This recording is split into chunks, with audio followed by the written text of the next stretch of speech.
Hello everyone, मैं दीक्षा। स्वागत है आपका आपके अपने यूट्यूब चैनल में। इकोलॉजी एंड इन्वायरमेंट को कवर किया जा रहा है, जिसके अंतर्गत आज का जो हमारा टॉपिक है वह 9 नंबर का टॉपिक है।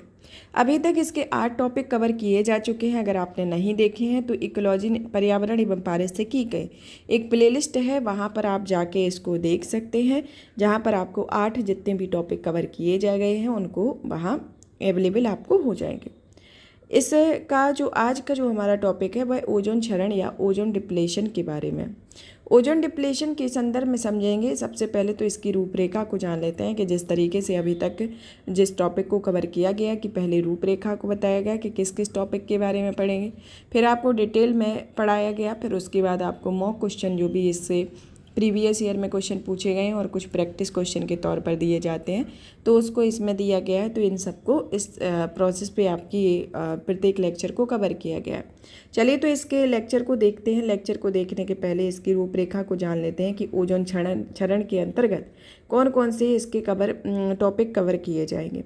ओजोन क्षरण के अंतर्गत इसकी रूपरेखा को देखा जाए तो इसमें सबसे पहले तो आता है सामान्य परिचय कि ओजोन परत क्या है, ओजोन परत की उत्पत्ति कहाँ से होती है। तो इनके संदर्भ में एक सामान्य परिचय को देखा जाएगा। ओजोन कालानुक्रम के संदर्भ में देखा जाएगा कि ओजोन का विकास क्रम कब से हुआ, जो और अभी 2000 मतलब कि अभी जो वर्तमान में इसका क्या किस तरीके से घटना घटित हो रही है, तो इसके एक कालानुक्रम को देखा जाएगा। ओजोन गैस का निर्माण किस तरीके से होता है, मतलब कि ये जो फॉर्मेशन की प्रक्रिया है वह किस तरीके से होती है कि ओजोन गैस का निर्माण किन किन जो किरणें हैं या फिर किस अभिक्रिया के परिणाम स्वरूप होता है, इनके बारे में देखेंगे। ओजोन गैस का विघटन किस तरीके से होता है कि यह प्राकृतिक प्रक्रिया से ज़्यादा होता है कि मानव जनित प्रक्रिया से ज़्यादा होता है, इनके बारे में देखा जाएगा। ओजोन विघटनकारी पदार्थों की सूची के बारे में, जैसे कि किस हाइड्रोफ्लोरोकार्बन, क्लोरोफ्लोरोकार्बन, कौन सी गैस किस ओजोन के लिए सर्वाधिक हानिकारक है और किस गैस से ज़्यादा उत्पत्ति से ओजोन गैस का निर्माण होता है। तो इन सब के बारे में, मतलब कि क्या क्या यूज करने से आप डेली बेसिस पे जो जो यूज करते हैं या फिर कोई इन मतलब कि औद्योगिक क्षेत्रों में जहाँ पर भी जिस चीज़ का उपयोग किया जाता है तो किससे इन गैसों की उत्पत्ति होती है, तो इन पदार्थों की सूची देखेंगे। फिर आता है कि ओजोन परत के बारे में जान लेंगे कि ये कहाँ पर कितना प्रभाव होता है कि समताप मंडल में कितना रहता है, क्षोभ मंडल में कितना इफेक्ट देखने को मिलता है, और वायुमंडलीय ओजोन का मापन किस तरीके से किया जाता है, इसके बारे में पढ़ेंगे। ओजोन छिद्र के बारे में जानेंगे। फिर अंटार्कटिका के ऊपर ओजोन क्षरण का कारण क्या है, इनके बारे में जानेंगे। फिर समताप मंडलीय ओजोन परत का अपघटन के प्रभाव को देखा जाएगा। फिर ओजोन क्षरण के नियंत्रण हेतु जो अंतर्राष्ट्रीय प्रयास किए जा रहे हैं, इन प्रयासों के संदर्भ में देखा जाएगा। तो ये हमारे ये मेजर टॉपिक है, इनके बारे में आपको एक एक करके कवर करेंगे, क्योंकि ये ऐसे टॉपिक है कि इनसे आप अगर इस लेक्चर को देख लेते हैं तो आपका कोई भी क्वेश्चन इससे नहीं छूटेगा, क्योंकि क्वेश्चन जो बनने की गुंजाइश होती है इसी तरीके के टॉपिक होते हैं, इन्हीं को घुमा फिरा कर क्वेश्चन पूछे जाते हैं। लास्ट में जब इस टॉपिक को पढ़ने के बाद आप जब क्वेश्चन सॉल्व करोगे तो आपको खुद ही एक अनुमान लग जाएगा कि किस तरीके के क्वेश्चन आते हैं और किस तरीके के इसमें इसको एक प्रारूप के तौर पर दिया गया है। चलिए तो सबसे पहले तो आता है इसके सामान्य परिचय को, कि सामान्य परिचय के संदर्भ में क्या है कि ओजोन परत जो है वह पृथ्वी के वायुमंडल में कहाँ पर, समताप मंडल के अंतर्गत यह प्राकृतिक ओजोन की एक मेखला होती है, या एक तरीके से प्राकृतिक ओजोन की मेखला के तौर पर दिखाई देती है, और जो सूर्य द्वारा उत्सर्जित हानिकारक पराबैंगनी किरणों से रक्षा के लिए कवच के तौर पर कार्य करती है। इस सुरक्षात्मक आवरण का मानव द्वारा क्षरण हो रहा है। यह जो आवरण जो है इसका मानव के द्वारा क्षरण हो रहा है। यह क्षरण जो है वह न सिर्फ उत्तरी या दक्षिणी गोलार्ध के ऊपर होता है, बल्कि यह समूचे ताप कटिबंधों के ऊपर यह क्षरण देखने को मिलता है।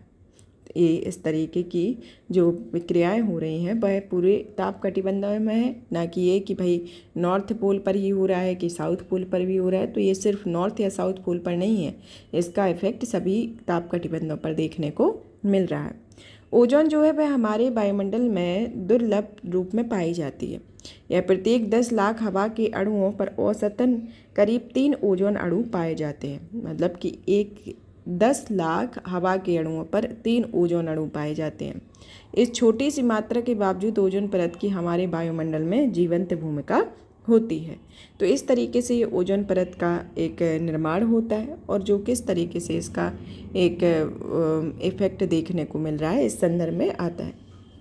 चलिए तो इसकी कालानुक्रम को देख लेते हैं कि इसके कालानुक्रम को देखा जाए तो ओजोन जो है सर्वाधिक सबसे पहले 1840 ईस्वी में ओजोन अणु की पहचान एवं उनका नामकरण किया गया था। धीरे धीरे 1900 ईस्वी तक समताप मंडल में पहचान की गई। 1920 में अमोनिया के सुरक्षित विकल्प के रूप में क्लोरोफ्लोरोकार्बन का आविष्कार हुआ। 1930 में प्राकृतिक चैपमैन चक्र जो कि ओजोन प्रक्रिया की पहचान करता है उसकी शुरुआत हुई। 1970 में सुपरसोनिक विमानों के परिवहन से समताप मंडल क्षति की चिंता देखने को मिली। 1974 में क्लोरोफ्लोरोकार्बन प्रक्रिया की पहचान की गई। 1978 में क्लोरोफ्लोरो एरोसॉल पर संयुक्त राज्य अमेरिका, कनाडा और स्कैंडिनेवियाई देशों पर प्रतिबंध हुआ। 1980 में क्लोरोफ्लोरो उत्पादन में वृद्धि जारी की गई। 1985 में दक्षिणी ध्रुवीय ओजोन छिद्र की जो कि ब्रिटिश वैज्ञानिकों द्वारा खोज है, जो अंटार्कटिका का एक ओजोन क्षेत्र के रूप में होता है, वहाँ खोज की गई। 1987 में ओजोन परत के संदर्भ में ओजोन के क्षरण के संदर्भ में मॉन्ट्रियल प्रोटोकॉल किया गया। 1996 में क्लोरोफ्लोरोकार्बन और अन्य उत्सर्जन या अन्य विघटनकारी पदार्थों पर प्रतिबंध लगाया गया। और 2030 तक की स्थिति को देखा जाए तो हाइड्रोक्लोरोफ्लोरोकार्बन को धीरे धीरे पूरी तरह से बाहर करने का एक लक्ष्य रखा गया है। तो यह कालानुक्रम है जो कि 1840 से 2030 तक की ओजोन परत की स्थिति को दिखाता है कि कब से इसका निर्माण हुआ और यह 2030 तक किस तरीके की स्थिति इसमें बनेगी, तो इसके संदर्भ में आया। अब चलिए जानते हैं कि ओजोन है तो ओजोन का आखिर निर्माण किस तरीके से होता है, कि यह प्रक्रिया किस तरीके से होती है, किस गैस का निर्माण होता है जो इसके लिए हानिकारक होती है। ओजोन जो है वह ऑक्सीजन अणुओं के सौर प्रकाश की पराबैंगनी किरणों के साथ अभिक्रिया करके ओजोन का निर्माण करती है। जो ऑक्सीजन के अणु होते हैं, जैसे कि ये ऑक्सीजन के अणु हैं, जब ये सौर प्रकाश से क्रिया करते हैं तो यह इस तरीके से ओजोन का निर्माण करते हैं, ऑक्सीजन प्लस O2, और यह प्रक्रिया जब इस तरीके से होती है तो O3 का निर्माण करती है। यह जो अणु होते हैं वह एक साथ प्रक्रिया कर नष्ट हो जाते हैं। जब यह नष्ट हो जाते हैं, जब एक साथ प्रक्रिया करने पर, तो इसका फिर से विघटन होता है तो O3+O बना के यह 2O2 के फॉर्म में हो जाती है। तो यह प्रक्रिया एक रिवर्सिबल प्रक्रिया के तौर पर कार्य करती है कि जब ऑक्सीजन के अणु सौर प्रकाश के साथ पराबैंगनी किरणों के साथ इसमें क्रिया करते हैं तो ओजोन का निर्माण होता है।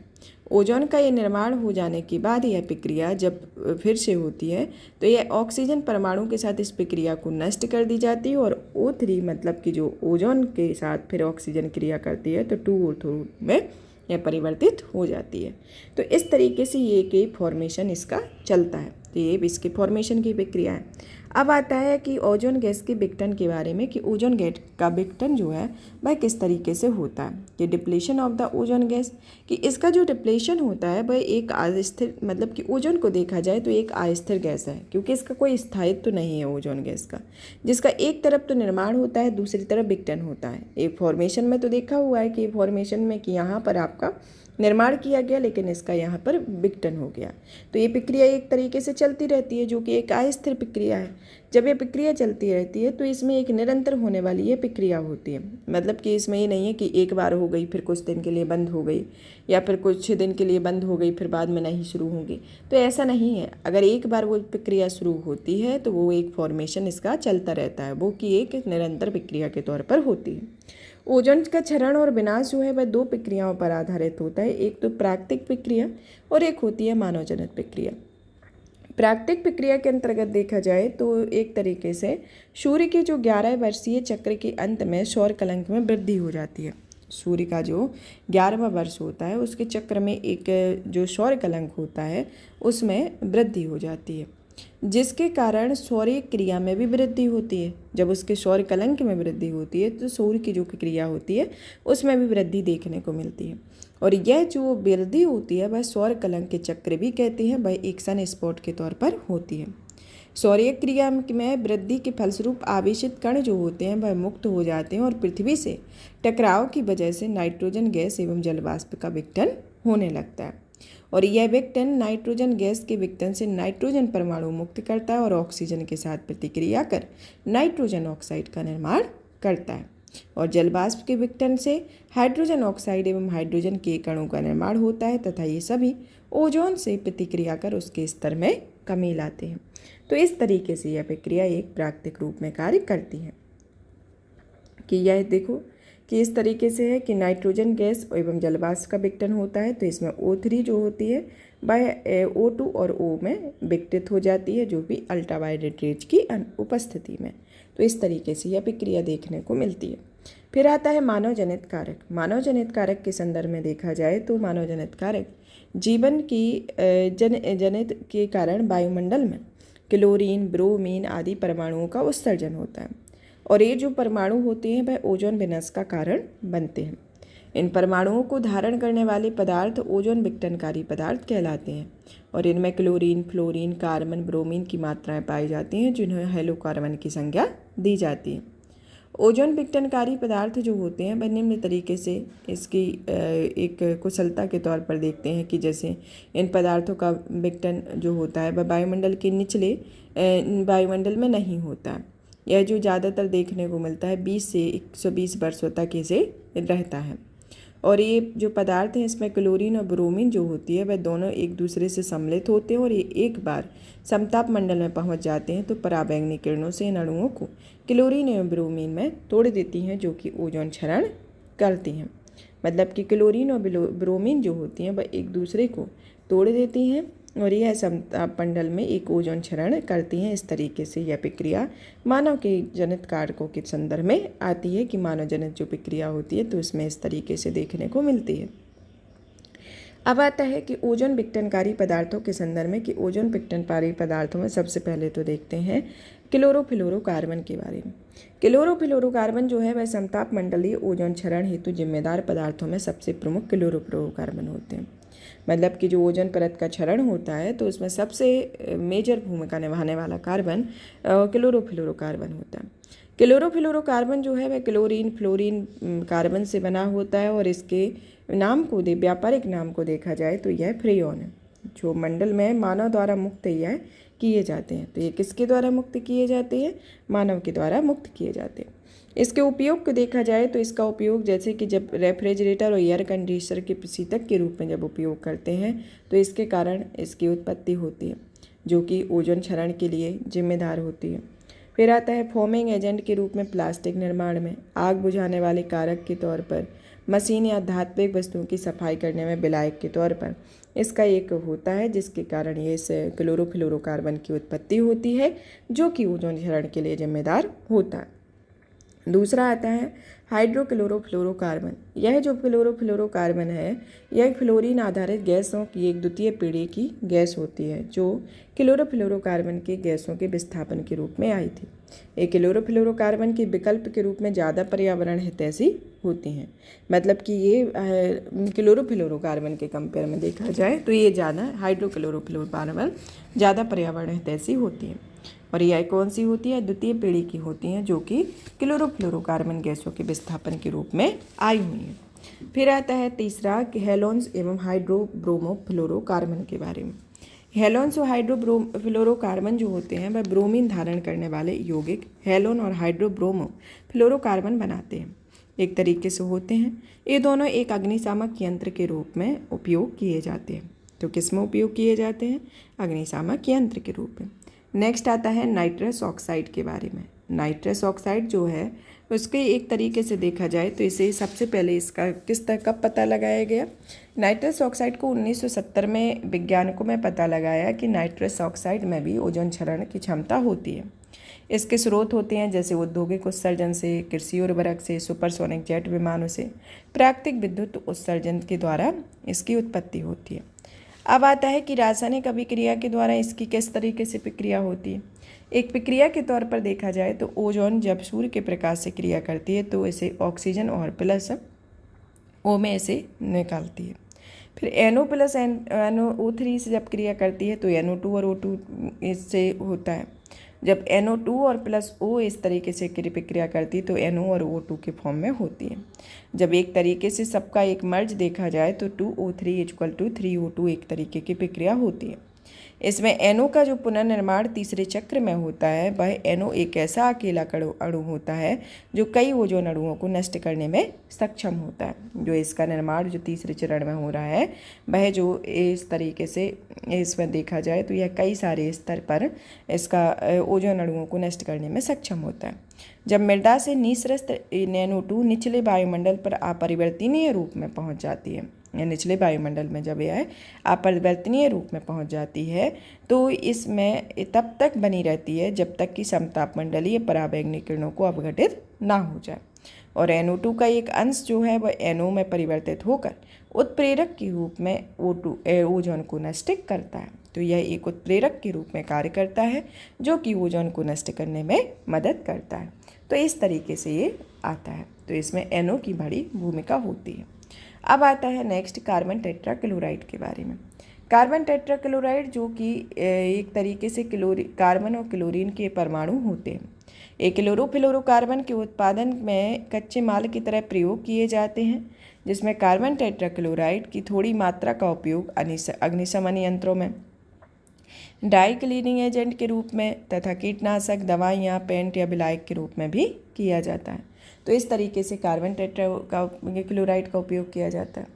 फिर आता है मिथाइल क्लोरोफॉर्म के बारे में। मिथाइल क्लोरोफॉर्म जो है एक तरीके से रासायनिक यौगिक होते हैं जिनमें कार्बन, हाइड्रोजन, क्लोरीन सम्मिलित होते हैं। यह सफाई के लिए एक विलायक या गोंद के निर्माण के लिए भी इनका प्रयोग किया जाता है, मिथाइल क्लोरोफॉर्म। नेक्स्ट आती हैं फ्लोरेटेड गैसें जो कि एक तरीके से विघटनकारी गैस, ये गैसें जो होती हैं मानव द्वारा ओजोन विघटनकारी गैसों के विकल्प के रूप में प्रयोग की जाती हैं। अब ये विकल्प के रूप में किस तरीके से प्रयोग की जाती हैं, जैसे कि इसमें 3 श्रेणियां होती हैं, हाइड्रोफ्लोरोकार्बन, परफ्लोरोकार्बन और सल्फर हेक्साक्लोराइड जो होती हैं वह इस तरीके से होती हैं। जो हाइड्रोफ्लोरोकार्बन होती हैं वह दीर्घ वायुमंडलीय जीवन एवं उच्च वैश्विक तापमान में होने के कारण इसे धीरे धीरे हटाने की बात विभिन्न सम्मेलनों में हो रही है। तो यह फ्लोरिटेटेड गैसों के अंतर्गत आती है। अब आता है नेक्स्ट टॉपिक ओजोन परत के बारे में। ओजोन परत की उत्पत्ति किस तरीके से होती है और यहाँ पर कहाँ इसका प्रभाव सर्वाधिक देखने को मिलता है। ओजोन परत जो है एक तरीके से देखा जाए तो यह पृथ्वी के वायुमंडल की गैसों में एक सुभेद्य पेटी के तौर पर पाई जाती है। यह सुभेद्य पेटी किस तरीके से, इसके डायग्राम को देख लेते हैं कि यह जो वायुमंडल में है ये आपका कौन सा,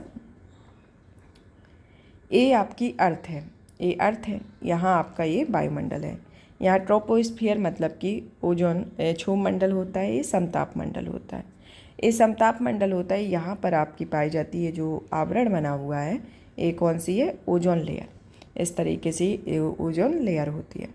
तो इसके अंतर्गत देखा जाए तो इसमें आता है कि यह प्राकृतिक एक पृथ्वी के ग्रह के वायुमंडल में गैसों का एक सुभेद्य पेटी पाई जाती है जो कि पृथ्वी के लिए प्राकृतिक सनस्क्रीन का कार्य करती है।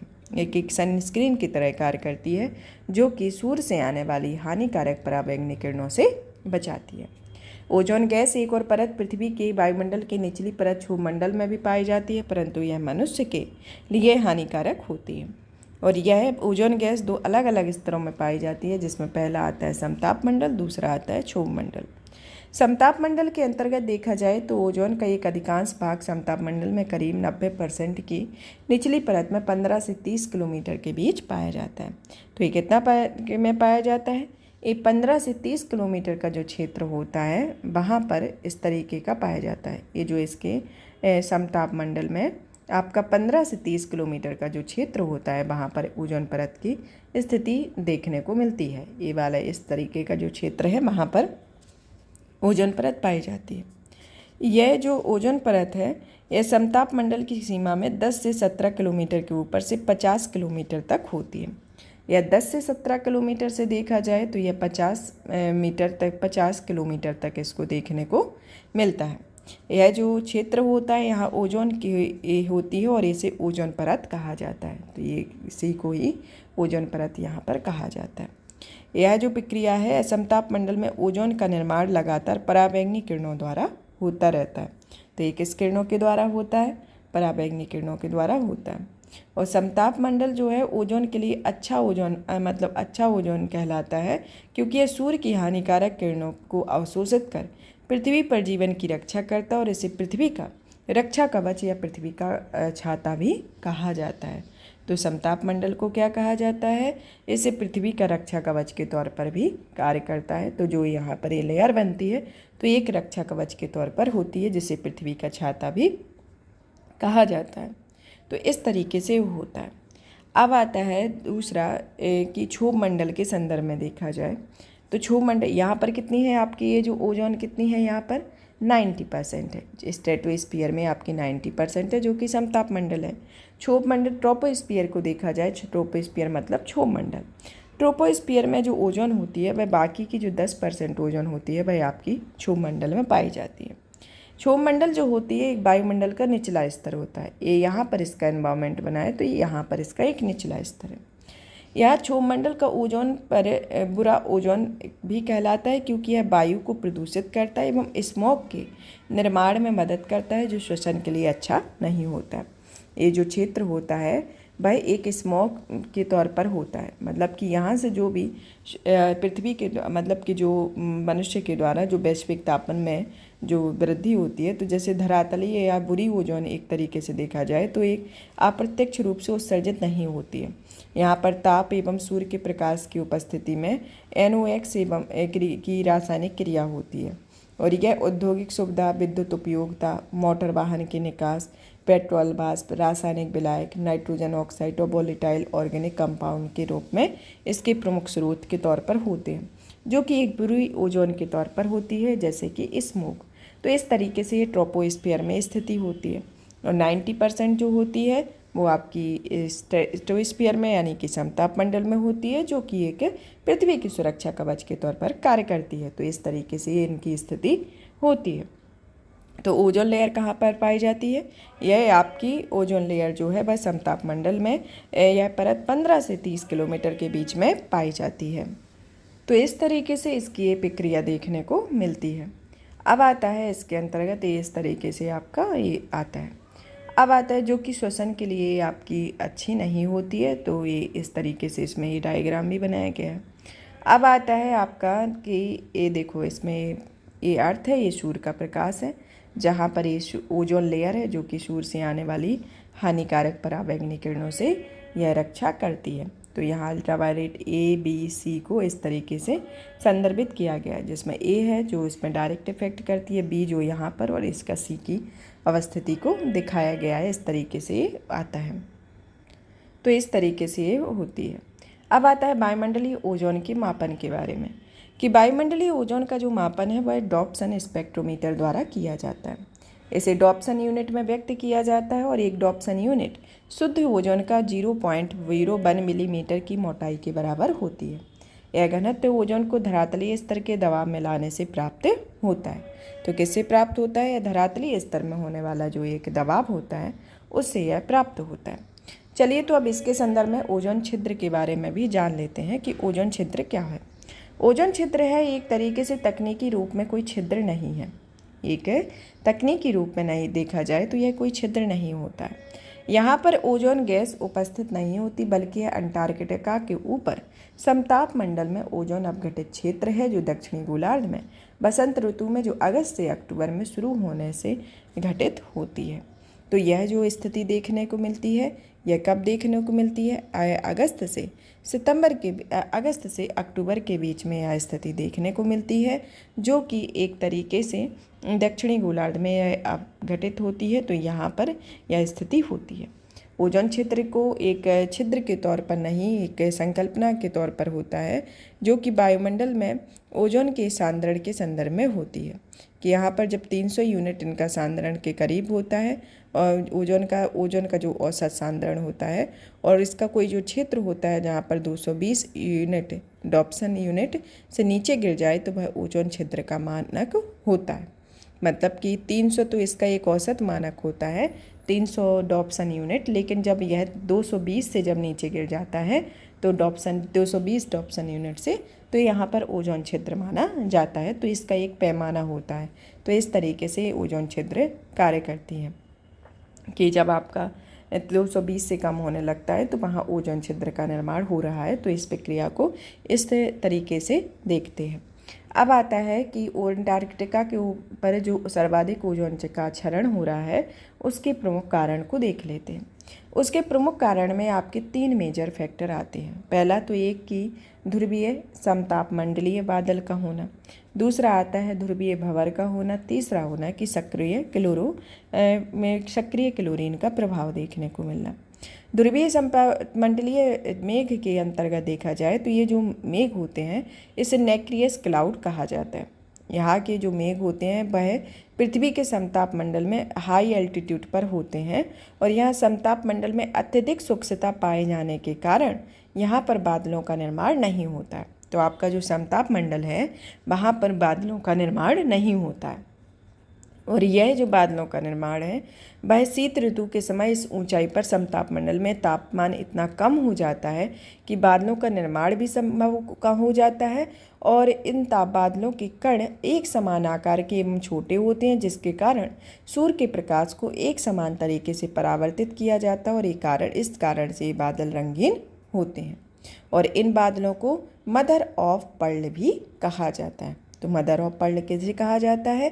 समताप मंडल में एक तरीके से बादलों के कण जो एक समान आकार के एवं छोटे होते हैं, इनके द्वारा सूर्य के प्रकाश को एक समान तरीके से परावर्तित किया जाता है और इस कारण ये बादल रंगीन होते हैं, जिसे मदर ऑफ पर्ल भी कहा जाता है। ये बादल प्राकृतिक रूप से देखा जाए तो ये जेल और नाइट्रेट से निर्मित होते हैं। तो ये ध्रुवीय समताप मंडलीय बादल होते हैं। और फिर आता है दूसरा कि ध्रुवीय भंवर के बारे में। ध्रुवीय भंवर जो है एक तरीके से पवनों का पैटर्न होता है कि चक्रवातों के समान होता है कि प्रत्येक वर्ष ध्रुवों की ओर यह प्रवाहित होता है और ध्रुवीय भंवर का जो तापमान होता है वह -80 डिग्री सेल्सियस होता है, जो ध्रुवीय समताप मंडलीय बादलों के निर्माण में सहायता करता है। और यह बादल ओजोन विघटनकारी हेतु जिम्मेदार होता है, जो क्लोरीन युग्कों के भंडार को स्वयं में समेटे रहते हैं और सूर्य के प्रकाश की उपस्थिति में इन क्लोरीन युग्कों से क्लोरीन मुक्त होकर ओजोन का क्षरण करते हैं। फिर तीसरा आता है सक्रिय क्लोरीन के प्रभाव के संदर्भ में देखा जाए तो यह जो सक्रिय क्लोरीन होती है वह क्लोरीन के भंडारण जो कि हाइड्रोक्लोरिक अम्ल और क्लोरीन नाइट्रेट के रूप में होते हैं और वे स्थिर यौगिक होते हैं एवं क्लोरीन की किसी भी अभिक्रिया में भाग लेने के लिए पहले इन भंडारों को मुक्त होना पड़ता है। तो इस तरीके से यह प्रक्रिया निम्न तरीके से देखने को मिलती है।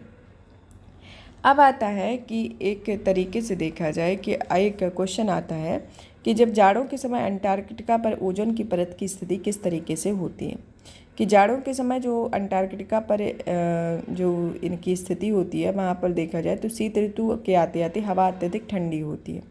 जब यह ठंडी होती है तो यहाँ का तापमान जो होता है -80 डिग्री सेल्सियस तक पहुँच जाता है और यह निम्न तापमान ध्रुवीय समताप मंडलीय बादलों के निर्माण का कारण बनता है। तो इस तरीके से यहाँ ओजोन परत की स्थिति देखने को मिलती है।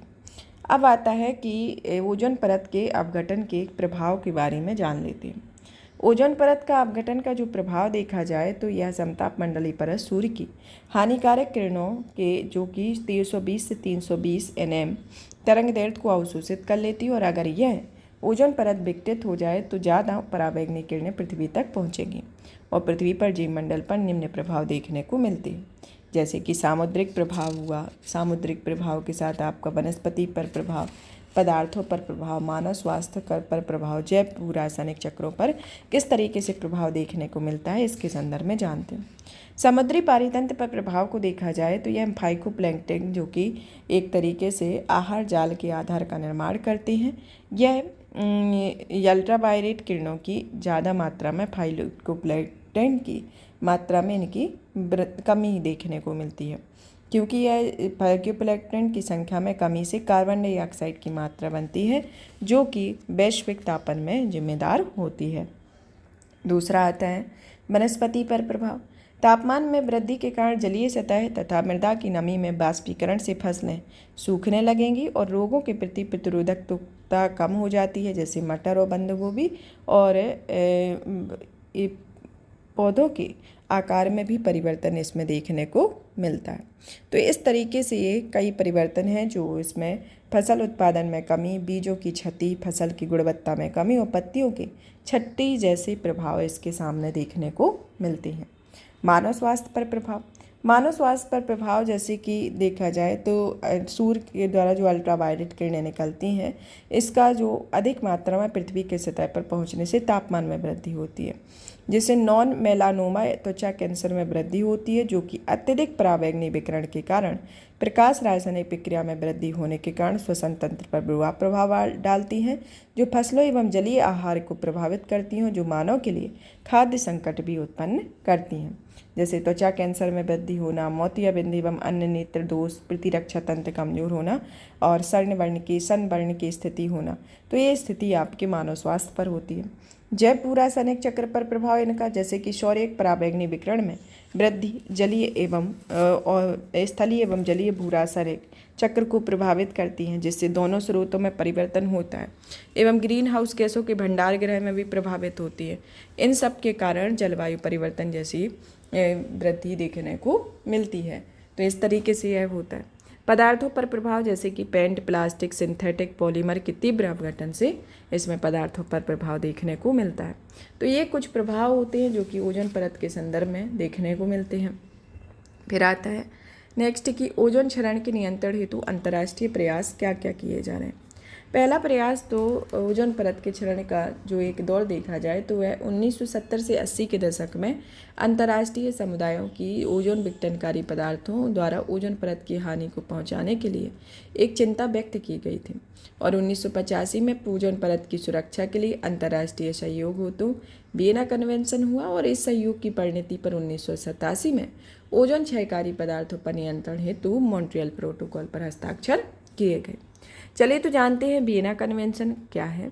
वियना कन्वेंशन जो है ओजोन परत की सुरक्षा के लिए एक विश्व स्तरीय वियना कन्वेंशन 1985 में अपनाया गया, और 1988 में यह एक कार्यविधि में आया। वियना कन्वेंशन के अंतर्गत क्लोरोफ्लोरोकार्बन के उपयोग में कमी लाने हेतु किसी के लिए कोई बाध्यकारी नियम नहीं है, और यह मॉन्ट्रियल प्रोटोकॉल में इसमें जगह दी गई।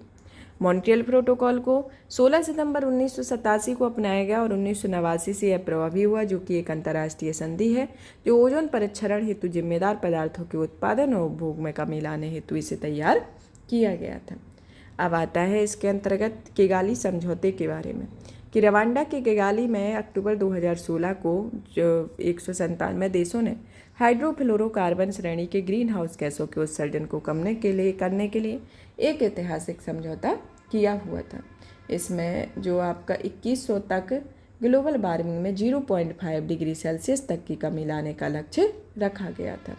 और किगाली समझौता 1987 के मॉन्ट्रियल प्रोटोकॉल, जिसमें केवल ओजोन परत के क्षरण के लिए जिम्मेदार गैसें शामिल थी, में संशोधन कर ग्लोबल वार्मिंग के लिए जिम्मेदार गैसों को भी इसमें शामिल किया गया, तो इसके अंतर्गत आता है। और इसकी जो सभी हस्ताक्षरकर्ता जो देश हैं वह हाइड्रोफ्लोरोकार्बन की कटौती को अलग अलग समय पर अलग अलग तरीके से इनको एक समूह के तौर पर विभाजित करते हैं, जैसे कि अलग अलग पहला समूह, दूसरा समूह, तीसरा समूह। फर्स्ट समूह के अंतर्गत जो इसमें किगाली समझौते में कहा गया कि अमेरिका और यूरोपीय संघ के जो देश हैं इसमें शामिल रहेंगे, और 2018 तक हाइड्रोफ्लोरोकार्बन के उत्पादन और खपत को स्थिर करेगा, और 2036 तक इसे 2012 के स्तर में 15% की कमी करना है। तो ये पहले में कहा गया। दूसरे में आया कि चीन, ब्राज़ील और संपूर्ण अफ्रीका के देश इसमें शामिल थे, जो 2024 तक हाइड्रोफ्लोरोकार्बन को स्थिर करके 2045 तक इसे 2021 के स्तर में 20% की कमी करना। और तीसरे समूह के अंतर्गत कहा गया कि इसमें भारत, पाकिस्तान, ईरान, सऊदी अरब आदि देश शामिल थे, जो कि 2028 तक हाइड्रोफ्लोरोकार्बन के उपयोग को स्थिर करके 2047 तक इसे 2025 के स्तर में 15% की कमी को करना था। तो इस तरीके से यह किगाली समझौता की हुआ गया, जिसमें 3 समूह में देशों को बांटकर इसको विभाजित करके एक तरीके से यह प्रक्रिया बनाई गई, जिससे कि ओजोन परत के लिए एक संरक्षण के तौर पर यह कार्य कर सके कि किस किस गैसों का सर्वाधिक उपयोग हो रहा है, कि उनके उपयोग में कमी लाई जा सके, और उनका संरक्षण किस तरीके से होता है, इनके बारे में इसको और आगे बढ़ाया गया। चलिए तो इससे रिलेटेड कुछ प्रश्नों को सॉल्व कर लेते हैं। यहाँ पर यह टॉपिक तो फिनिश होता है। अब प्रश्न में आता है जैसे कि निम्नलिखित में से कौन सा एक ओजोन अवक्षय करने वाले पदार्थों के प्रयोग पर नियंत्रण एवं उन्हें चरणबद्ध रूप से प्रयोग बाह्य करने के लिए फेजिंग आउट के मुद्दे संबंधित हैं। तो यह कौन सा है? यह आपका मॉन्ट्रियल प्रोटोकॉल है, जैसा कि अभी आपने पढ़ा ही हुआ है। नेक्स्ट क्वेश्चन आइए आपके IAS 2015 में पूछा गया था। नेक्स्ट क्वेश्चन आता है कि सूर्य के प्रकाश में पराबैंगनी विकिरण अभिक्रिया निम्न में से किस तरीके से पैदा होती है। तो इसके अंतर्गत जो प्रक्रिया है वह ओजोन पैदा करती है, इस तरीके से है, तो ऑप्शन सी होगा। नेक्स्ट आता है कि निम्नलिखित कथनों पर विचार कीजिए, जिसमें पहला कथन कहता है, इसमें कथन के अंतर्गत देखते हैं कि क्लोरोफ्लोरोकार्बन जो ओजोन हिरासक पदार्थों के रूप में चर्चित है उनका प्रयोग पहला सोगेट फॉर्म के निर्माण में होता है, दूसरा ट्यूबलेस टायरों के निर्माण में होता है, तीसरा कुछ विशिष्ट इलेक्ट्रॉनिक अवयवों की सफाई करने में होता है, चौथा एरोसॉल कैन के दाबकारी एजेंट के रूप में होता है। तो आपको बताना है कि उपरोक्त कथन में से कौन सा कथन सही है, इसके अंतर्गत बताना है। तो इसमें देखा जाए तो एक तरीके से आपका IAS 2012 में क्वेश्चन पूछा गया था कि इसमें आपका पहला, तीसरा और चौथा है, जिसमें पहले के अंतर्गत सुगेट फॉर्म के रूप में निर्माण होना, फिर आपका कुछ विशिष्ट इलेक्ट्रॉनिक अवयवों की सफाई करने में होना और एरोसॉल कैन के दाबकारी एजेंट के रूप में कार्य करना, इस तरीके से होता है। नेक्स्ट क्वेश्चन आता है इसके अंतर्गत कि निम्न में से किस में ओजोन का सर्वाधिक सांद्रता देखने को मिलती है। तो सर्वाधिक सांद्रता कहाँ पर देखने को मिलती है, तो ये आपकी स्ट्रेटोस्फीयर में यानी कि समताप मंडल में होती है। कितनी होती है, 90%। नेक्स्ट क्वेश्चन आता है कि अंटार्कटिका क्षेत्र में ओजोन छिद्र का बनना चिंता का विषय है, इस छिद्र के बनने का संभावित कारण क्या है। ऑप्शन ए कि विशिष्ट क्षोभमंडलीय विक्षोभ की उपस्थिति और क्लोरोफ्लोरोकार्बन का अपद्रव है। ऑप्शन बी विशिष्ट ध्रुवीय वाताग्र तथा समताप मंडलीय बादलों की उपस्थिति तथा क्लोरोफ्लोरोकार्बन का अंतर्वाह है। ऑप्शन सी ध्रुवीय वाताग्र तथा समताप मंडलीय बादलों की अनुपस्थिति तथा मीथेन और क्लोरोफ्लोरोकार्बन का अंतर्वाह है। और वैश्विक तापन से ध्रुवीय प्रदेशों में हुई तापमान वृद्धि होता है, जिसके अंतर्गत आपका जो उत्तर होगा इसके संभावित कारण ऑप्शन बी है कि विशिष्ट ध्रुवीय वाताग्र और समताप मंडलीय बादलों की उपस्थिति तथा क्लोरोफ्लोरोकार्बन की अंतर्वाय होना है। नेक्स्ट क्वेश्चन आता है कि निम्न में से युग्म से कौन सा सुमेलित नहीं है। ऑप्शन ए रेनेटिंग पनीर, ऑप्शन बी जैव प्रौद्योगिकी प्लाज्मेट, ऑप्शन सी गोल्डन चावल विटामिन ए और ऑप्शन डी ओजोन परत ट्रोपोस्फियर। तो आपको बताना है कि इनमें से कौन सा सुमेलित नहीं है। तो इसमें आपका ऑप्शन डी है, क्योंकि ओजोन परत आपके स्ट्रेटोस्फीयर में पाई जाती है। नेक्स्ट क्वेश्चन आता है कि ओजोन परत अवस्थित है, ये ओजोन परत कहाँ पाई जाती है, समताप मंडल में, ऑप्शन बी होगा। नेक्स्ट आता है कि ओजोन विघटनकारी क्षमता के आधार पर पदार्थों का सही क्रम बताना है।